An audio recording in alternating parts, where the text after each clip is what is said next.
சிம்பிளாக க்ரீமியாக நம்ம ப்ளூபெர்ரி ஐஸ்கிரீம் பண்ண போகிறோம். எந்த ஒரு ஆர்டிஃபிஷியல் ஃப்ளேவருமே இல்லாமல் ஒரிஜினலாக ப்ளூபெர்ரி வச்சு பண்ண போகிறோம். இதுக்கு ஃப்ரெஷ் க்ரீம் எல்லாம் எதுவுமே தேவையில்லை. முதல்ல 1 கப் ப்ளூபெர்ரி எடுத்துகிட்டு சுகர் போட்டுட்டு ஒரு 2 டேபிள் ஸ்பூன் மட்டும் தண்ணி ஊற்றுங்க. இது நல்லா ஜாம் மாதிரி வரும். திக்காக வர வரைக்கும் நம்ம இதை மிக்ஸ் பண்ணணும். சீட்ஸை நீங்கள் ரிமூவ் பண்ணிக்கலாம் மறுபடியும். இப்போ பார்த்தீங்கன்னா விப்பிங் க்ரீம் பவுடர், நல்லா சில்லுன்னு இருக்கிற பால் எடுத்துக்கலாம்.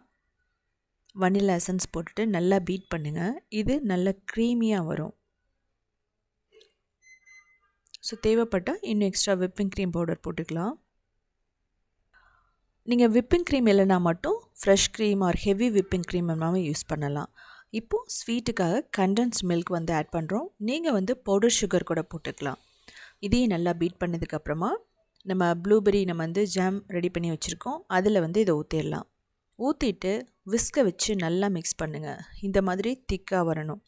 இப்படி வந்தால் மட்டும்தான் அந்த கிறிஸ்டல் ஆகாமல் பர்ஃபெக்டாக க்ரீமியாக வரும். ஃப்ரீசரில் கிட்டத்தட்ட ஒரு 15 மணி நேரம் வச்சதுக்கப்புறமா பாருங்கள், அப்படியே சூப்பராக ரொம்ப டேஸ்ட்டாக நமக்கு ரெடி ஆகிடுச்சு.